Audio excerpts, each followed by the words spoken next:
Muy bien. Bueno, pues comenzamos a grabar. Ya está, perfecto.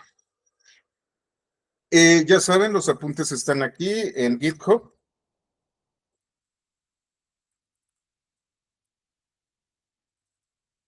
Y es GCP 311.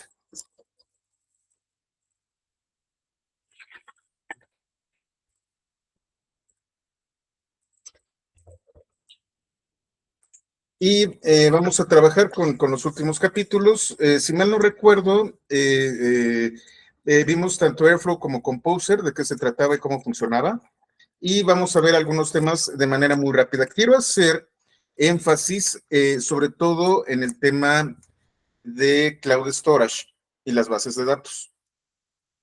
Entonces, me voy a ir más o menos rápido. Voy a procurar llegar hasta a las bases de datos. No necesitan hacer otra cosa, es más, les voy a colocar aquí la URL en el chat. Y vamos a hablar de Cloud Storage y de GCUtil. De GCUtil no lo vamos a ver completo, solamente les voy a enseñar el código que está en la notebook, pero sí vamos a hablar de Cloud Storage. ¿Cuál es? Déjenme, es más, lo voy a abrir en mi entorno local. Me gusta más.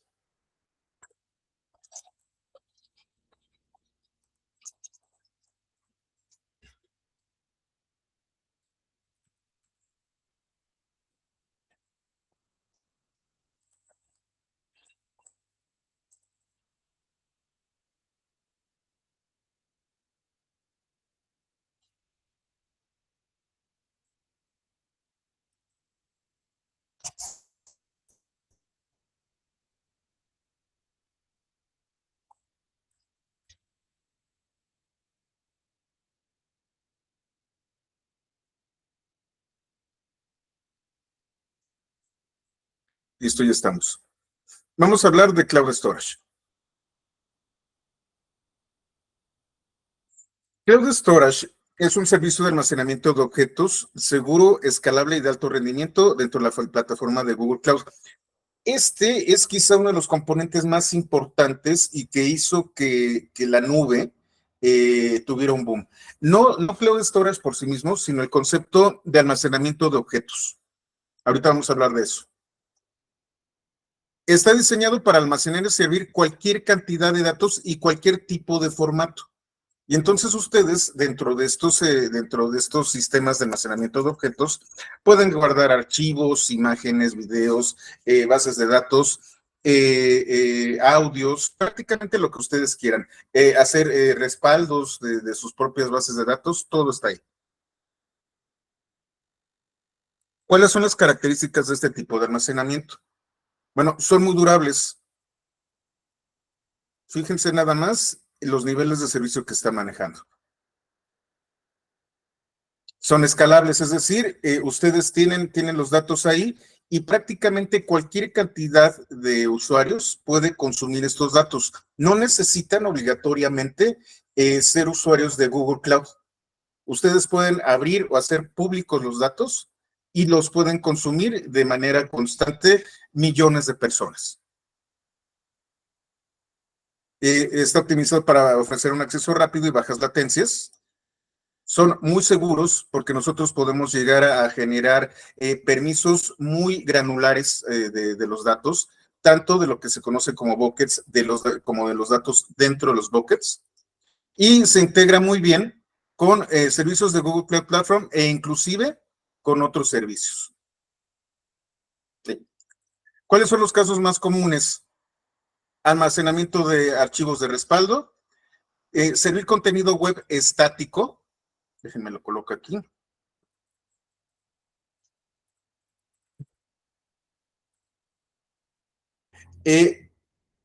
Cloud Storage y los buckets de Cloud Storage son la base para los data lakes.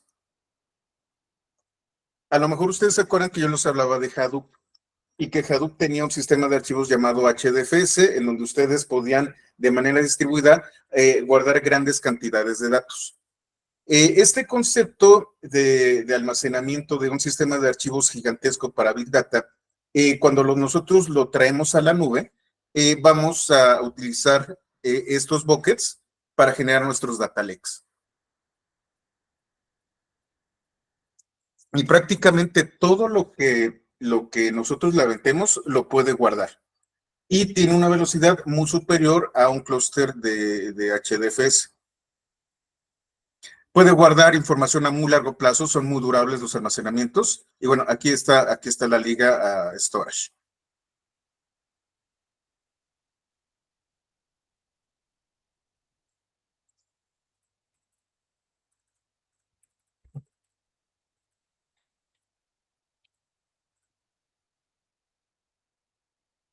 No, ya no me acuerdo. Bueno, ahorita lo abro. En el otro. Un segundo.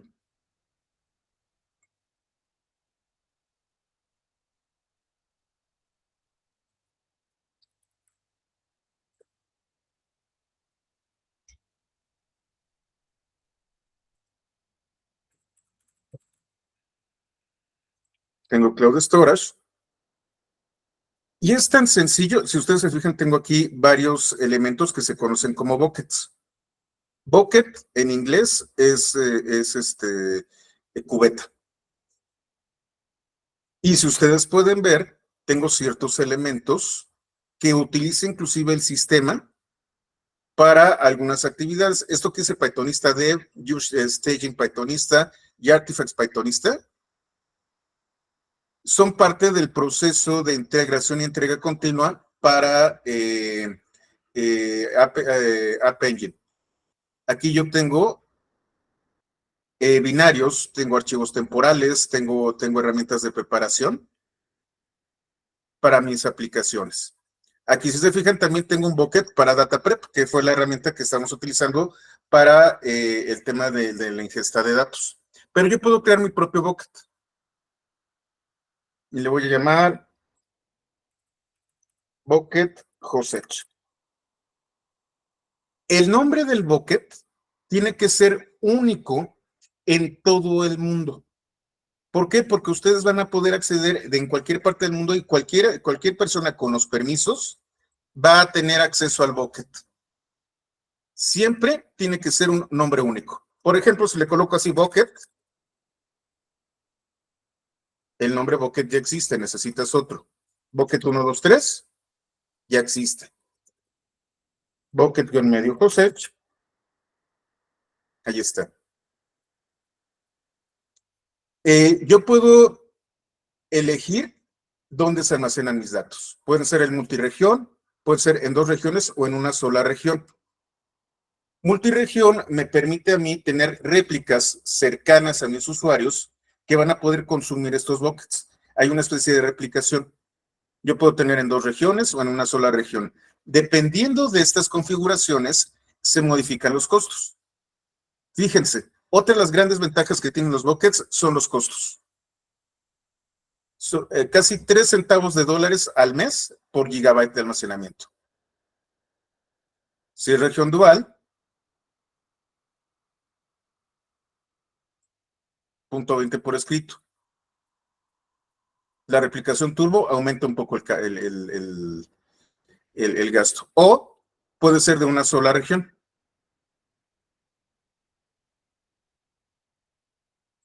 Y el costo baja todavía más por gigabyte. Esta gran ventaja de los costos hace que los buckets y que el sistema de archivos de Cloud Storage sea bastante conveniente para nosotros. En un segundito, déjenme cambiar esto aquí. Listo. Y déjenme regreso. Voy a escoger esta región. En este caso voy a utilizar Carolina del Sur. Voy a utilizar US Central.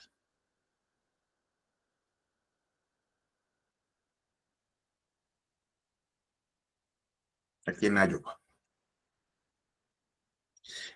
Yo tengo varias clases de almacenamiento de los datos. Estas clases me permiten decirle a Google, bueno, me permiten configurar el bucket para el tipo de uso que le voy a dar. AutoClass, dependiendo del uso que se le dé al bucket, lo va a clasificar. Yo tengo clase estándar, que es cuando yo tengo un bucket con mucha actividad, que millones de personas o decenas de personas acceden constantemente a hacer operaciones en este bucket. Tengo Nearline, se utiliza para copias de seguridad. Es decir, cuando yo quiero tener un DRP y quiero tener un respaldo de información, lo voy a colocar en estándar. ¿Qué es lo que implica? Que yo no voy a tener tanta actividad como en el estándar, pero voy a poder hacer algunas operaciones. Y debido a que no voy a tener tantas operaciones, baja el precio. Si ustedes se fijan, aquí está 0.20, le coloco Nearline, 0.010.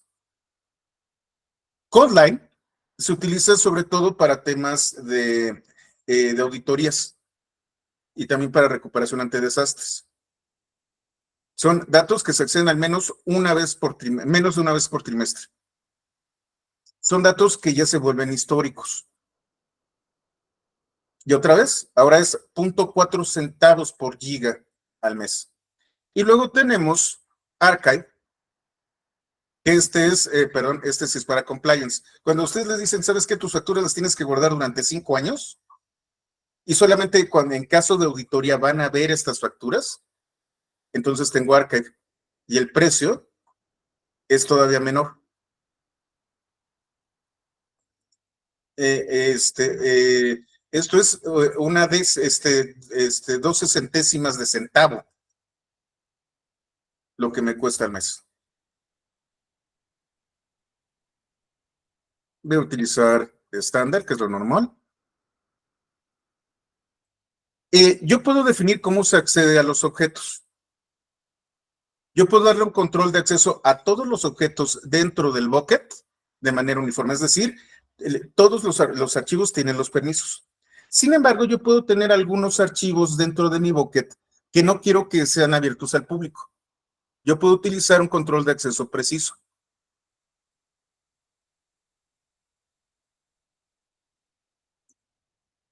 Y yo además puedo tener una protección de datos.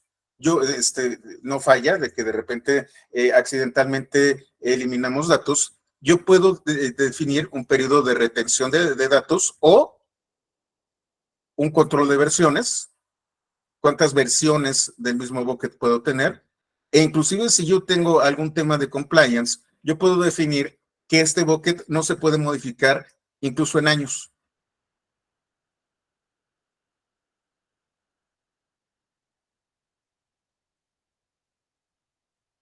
Puede utilizar cifrado, tanto el público como un cifrado dado por nosotros, y entonces tengo herramientas de alta seguridad. Los buckets tienen una capacidad máxima. Un bucket es capaz de almacenar hasta 5 teras.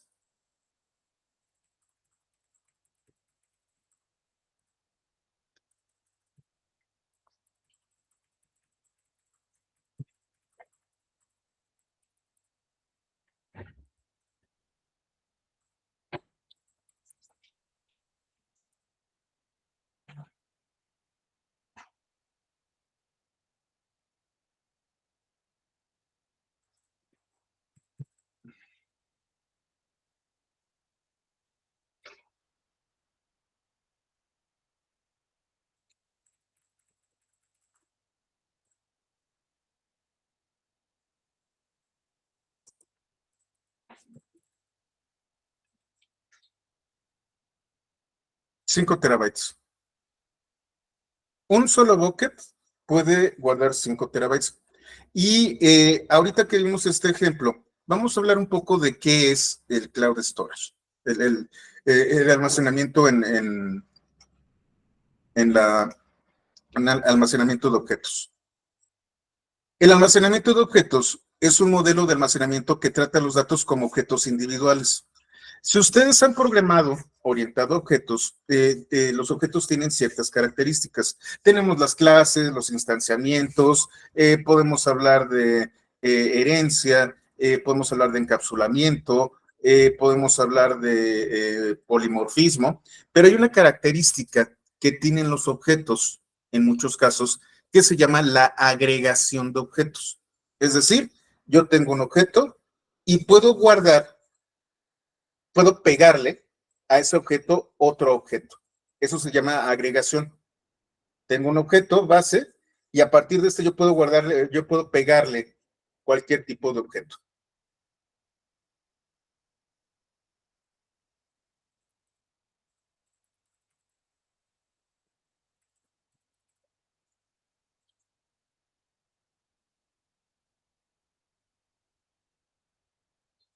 Déjenme ver si hay algún diagrama.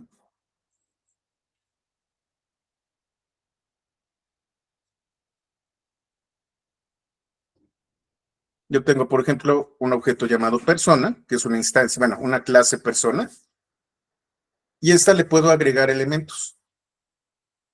Pierna, cabeza y tórax. Si ustedes se fijan, son obligatorios. Y tengo otros que no son obligatorios, tarjeta de crédito, ropa y científico. Estas propiedades se le asignan a las instancias de este objeto. Esto es lo mismo que hace el almacenamiento de objetos. ¿Qué características tiene el almacenamiento de objetos dentro de Cloud Storage? A diferencia de los sistemas de archivos convencionales, Cloud Storage almacena objetos, pero estos objetos son inmutables. La única manera de modificar un objeto dentro de un bucket es eliminándolo y sustituyéndolo. No se pueden editar. Una vez que tú pegas un objeto, la única manera de modificarlo es sustituirlo. Y entonces, me regreso aquí al...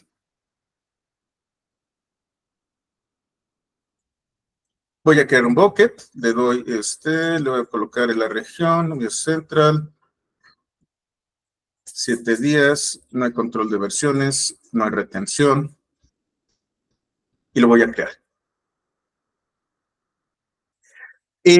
De entrada, cuando yo creo un bucket,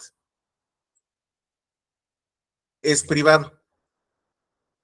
¿Se acuerdan ustedes que hace algunos años, cuando iniciaba la web, había un montón de fallas de seguridad precisamente porque quedaban abiertos los buckets? Y entonces cualquier persona en el mundo los podía ver.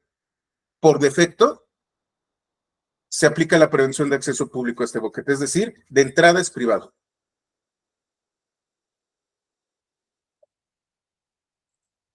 Le doy confirmar, se crea el bucket,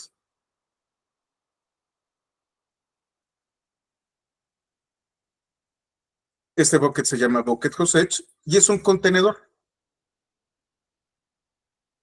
Yo puedo añadirle carpetas, que son otros contenedores. Le voy a colocar carpeta, no sé,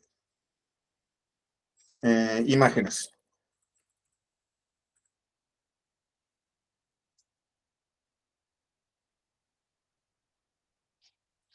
De esta carpeta no tiene nada. Ya tengo un bucket, tengo imágenes, tengo los objetos. Usted se fija, tengo la configuración, permisos, protección, ciclo de vida, informes de inventario, qué operaciones ha tenido, etcétera, etcétera, etcétera. Le voy a subir un archivo. Subir archivos y le voy a colocar, déjenme ver qué tengo aquí que no sea a que se me voy a imágenes. Ah, y mi fondo de pantalla.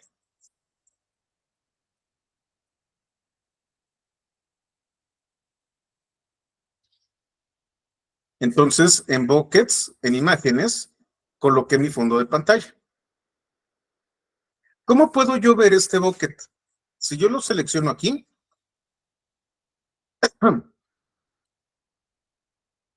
me dice URL pública, no tiene, pero tengo una URL autenticada.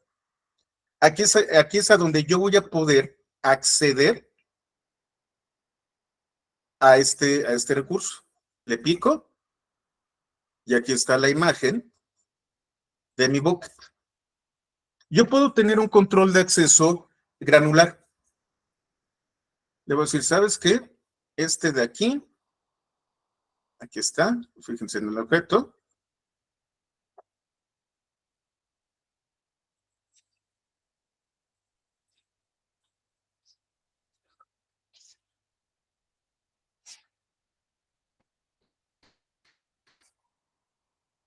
Acceso de edición. Y yo puedo decir quién puede editarlos.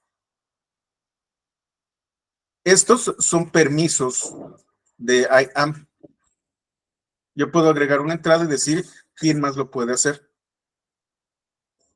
Yo puedo irme, por ejemplo, aquí a imágenes.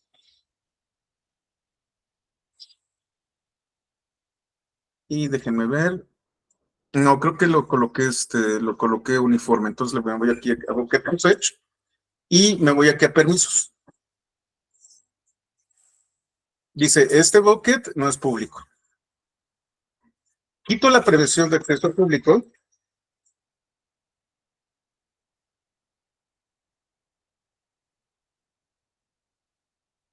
y vamos a hacer un experimento.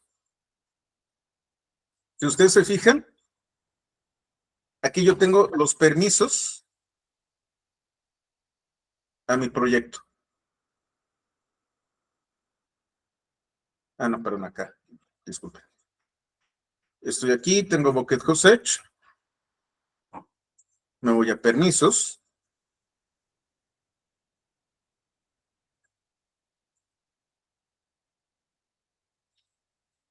Tengo todas estas personas que tienen acceso al permiso y voy a añadir uno. Otorgar acceso.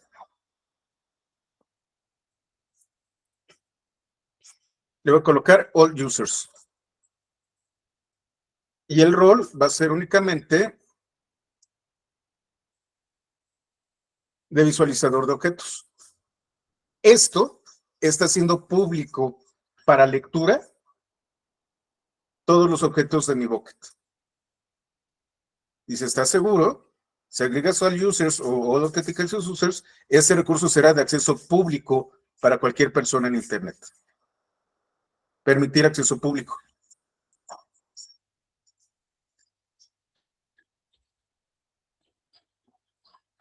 ¿Qué significa esto? Por ejemplo, yo voy a ver aquí,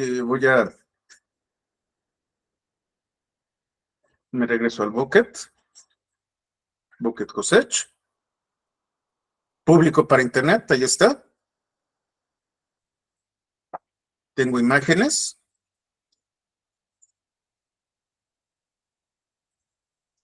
Y tengo crossover webfields. Si yo copio esta URL y se las voy a pasar a ustedes en el chat,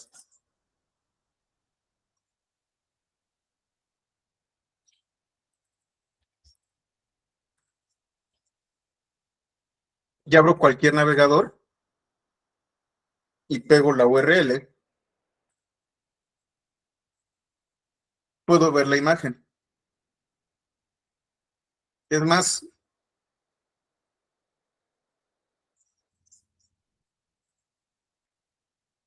bueno, necesito la ruta.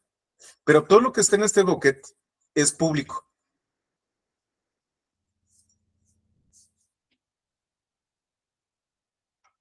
¿Ya todos pudieron?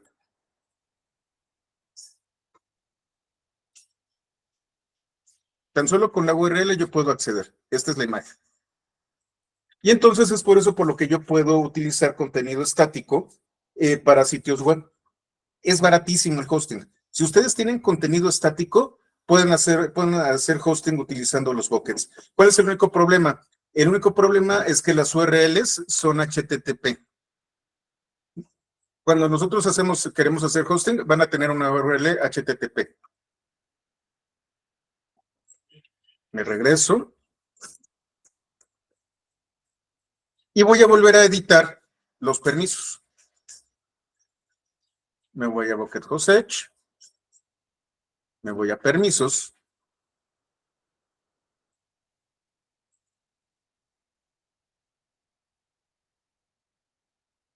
¿Dónde está All Users? Aquí está All Users.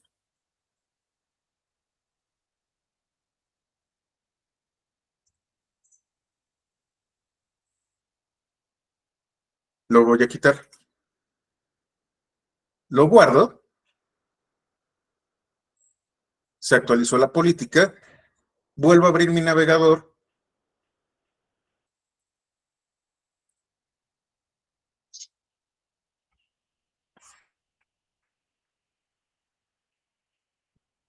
Déjenme lo hago desde otro. A lo mejor tengo aquí el caché.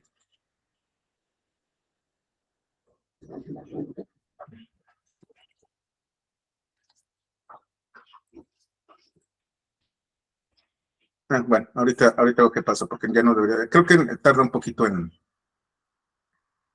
actualizarse. En este momento le quité los permisos al bucket. A lo mejor tarda un poquito. Ya quité all users. Deberá actualizar.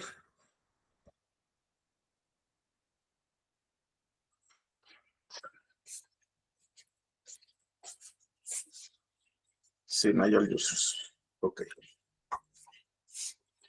Me regreso a los detalles del bucket. Vamos a los permisos otra vez. Impedir acceso público.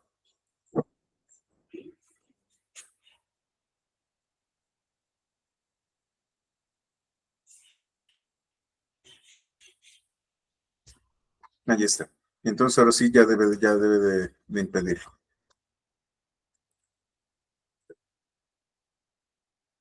Se debe tardar. Bueno, ok.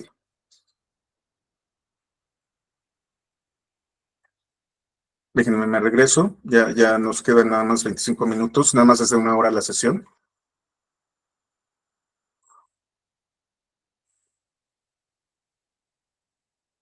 Y saben que no me va a dar tiempo de lo demás porque además hay una pequeña evaluación. Bueno,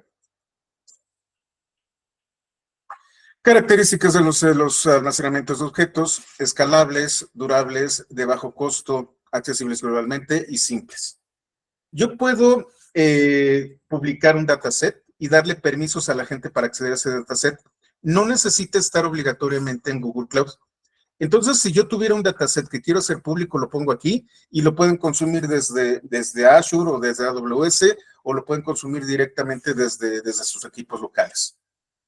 Es una gran ventaja porque entonces, si yo tengo una infraestructura de analítica distribuida entre varias nubes, la mejor manera de compartir la información es a través de los buckets. Y lo más interesante es que todos los proveedores de servicios en la nube tienen buckets. En el caso de Amazon se llama S3. En el caso de Google es Google Cloud Storage. Y en el caso de Azure hay dos. Uno que se llama Blob Storage y el otro que se llama Data Lake Generación 2. En el caso de Azure están un poco más avanzados. Ustedes notaron algo. Cambié los permisos, pero durante cierto tiempo esos permisos no se aplicaron. Ese es uno de los problemas que tienen los buckets. A veces pueden tardar un poco en que estos ajustes se reflejen en la operación.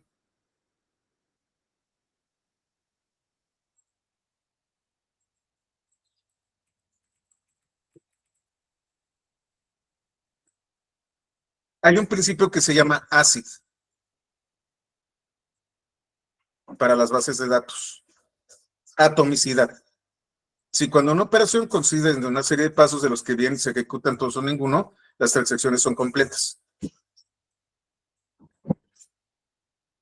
Es decir, tengo un componente, si este componente se ejecuta y se completa, se queda en la base de datos. Consistencia. Es la propiedad que asegura que solo se empieza aquello que se puede acabar. La consistencia permite que mis datos tengan integridad. Aislamiento. Una operación sobre un dato no va a afectar al resto de los datos. Y durabilidad, es decir, que durante todo el tiempo, a menos de que se elimine, estos datos van a permitir trabajar. El problema que tienen los buckets es el de consistencia, sobre todo si ustedes lo tienen en múltiples regiones. A veces puede tardar un poco en que un cambio en un bucket se refleje en una región en particular. Los buckets, por lo general, no son consistentes. Se tarda unos cuantos minutos a lo máximo, pero durante ese tiempo no hay consistencia entre el dato que alguien tenga en una región y en otra región. Cuando hablemos de temas más avanzados, vamos a hablar de lo que son los data lakes. Un data lake, y sobre todo con tecnologías como Delta, me permite utilizar los buckets y garantizar que sean así. Pero eso es más adelante. Un bucket es un contenedor virtual que almacena objetos en el almacenamiento de objetos en la nube y funciona como un repositorio central para almacenar y organizar todos los datos. Tiene una jerarquía no es plana, muy parecido a un sistema de archivos, pero no es un sistema de archivos. Contiene metadatos de la información, es decir, identifica el tipo de datos del que se trata y puedo manejar reglas de seguridad. Hablamos de las clases de almacenamiento. Tenemos almacenamiento por distribución geográfica, en donde tenemos regional y multiregional.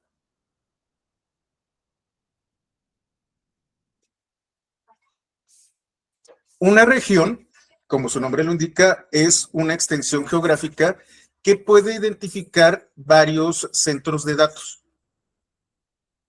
Entonces yo puedo tener la región US Central y dentro de US Central yo tengo US Central C1, US Central A, US Central y así sucesivamente. Pero la región es US Central. Yo puedo tener dentro de una región zonas. Es decir, data centers en cierto punto geográfico. Yo puedo tener múltiples regiones, es decir, si yo estoy sirviendo para Norteamérica y Asia, yo puedo seleccionar esas dos regiones. O si quiero dar acceso global a mi información con baja latencia, utilizo multiregional o global. Hablamos del ciclo de vida, que aquí está.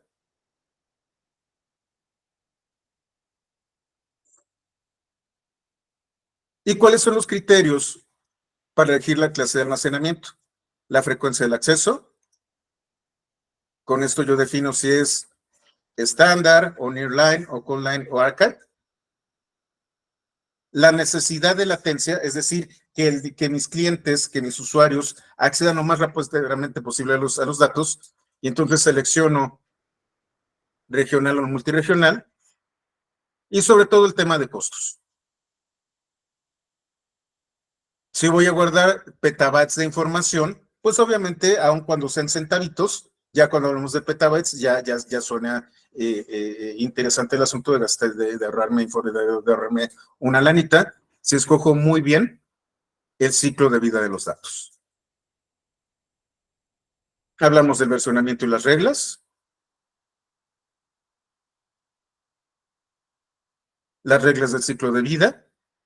Yo puedo decirle que desde a partir de ciertos criterios, estos datos se vuelven archive o estos datos se eliminan. Y entonces le puedo aplicar reglas de ciclo de vida. Es más, déjenme lo hago rapidísimo.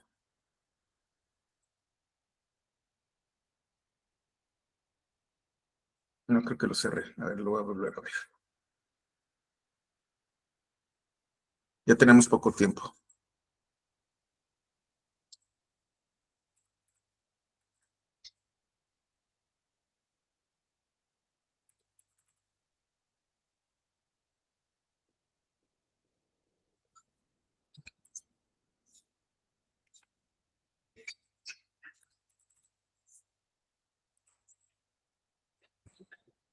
Aquí estoy en Bucket Hostage. Y aquí tengo ciclo de vida. Yo puedo aplicar reglas. Y entonces, por ejemplo, le voy a decir que se llama, va a ser Codeline.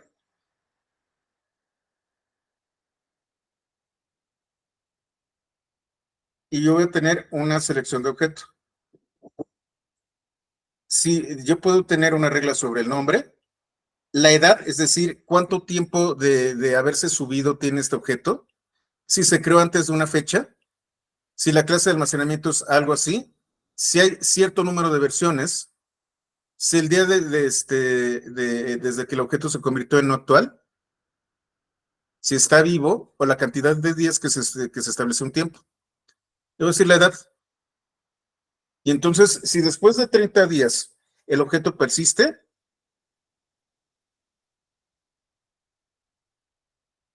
se vuelve online. Y entonces yo de manera automatizada puedo generar reglas para la gestión de mis datos. ¿Se acuerdan del famoso ciclo de vida de los datos? Vamos a tener datos que vamos a estar accediendo a ellos constantemente. Vamos a tener datos que se empiezan a volver históricos, en donde solamente los vamos a utilizar, por ejemplo, para respaldo o para protección en caso de incidentes. Y entonces estos no van a ser utilizados constantemente. Yo no necesito identificar uno por uno y cambiarle su estado. Lo único que tengo que hacer es aplicar una regla. Y estos datos pueden funcionar. Tengo una regla que inclusive puede eliminarlos. Corre el objeto, no sé, si se creó antes del 6 de mayo. Y entonces todos aquellos objetos que se crearon antes del 6 de mayo se eliminan. Y entonces yo puedo tener múltiples reglas para un bucket. Nuevamente puedo definir la protección de un periodo de retención, o puedo tener control de versiones, o puedo decir que hay una política de retención. Por más reglas que yo ponga, este bucket es histórico y es para auditorías, no se toca. Y puedo generar los permisos necesarios para que podamos trabajar con ellos. No me va a dar tiempo de ver lo demás, de hecho es importante lo que sigue. Estas capacitaciones están muy enfocadas al tema de las certificaciones, particularmente a la certificación de Data Engineer de Google Cloud Platform. Vamos a seguir trabajando en los grupos, voy a seguir colaborando otra vez, a partir de junio vamos a definir una nueva relación con Qualtok, pero las capacitaciones se van a seguir dando. Y estos contenidos van a seguir trabajando y muy probablemente, es muy seguro, de hecho es una de las cuestiones por las que estoy cambiando algunas cosas profesionales.